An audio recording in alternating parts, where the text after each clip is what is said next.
like I can't stay forever, stay forever. Baby. لكل رحلة نهاية، وحتى الأساطير يرحلون. الخبر الذي كان يخشاه عشاق ليفربول أصبح حقيقة. محمد صلاح يقرر وضع حد لرحلته الأسطورية مع الريدز بنهاية هذا الموسم. كيف تحول الفرعون المصري من مجرد صفقة مشكوك في نجاحها إلى أعظم هداف في تاريخ النادي الحديث؟ وما هي الوجهة القادمة؟ دعونا نستعرض معكم قصة الملك الذي لم يتوقف عن تحطيم الأرقام. في صيف 2017 وصل صلاح إلى الأنفيلد وسط شكوك حول قدرته على النجاح في البريمير ليج بعد تجربة تشيلسي السابقة، لكن الرد جاء سريعاً وصاعقاً.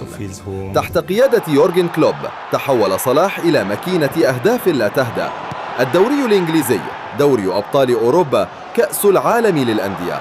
صلاح لم يترك كأساً إلا ورفعها، ولا رقماً قياسياً إلا وحطمه، متجاوزاً أساطير مثل روبي فاولر وستيفن جيرارد. ومع اقتراب نهاية عقده جاء الإعلان الذي زلزل أركان ليفربول.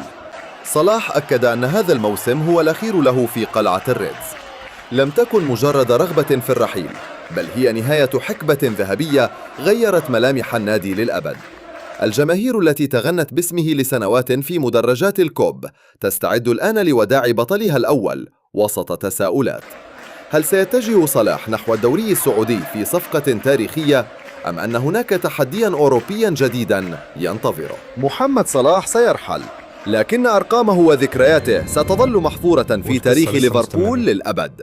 أنتم يا متابعي شرف الكورة، ما هي أفضل لحظة تتذكرونها لصلاح بقميص الريدز؟ وهل تعتقدون أن ليفربول قادر على تعويضه؟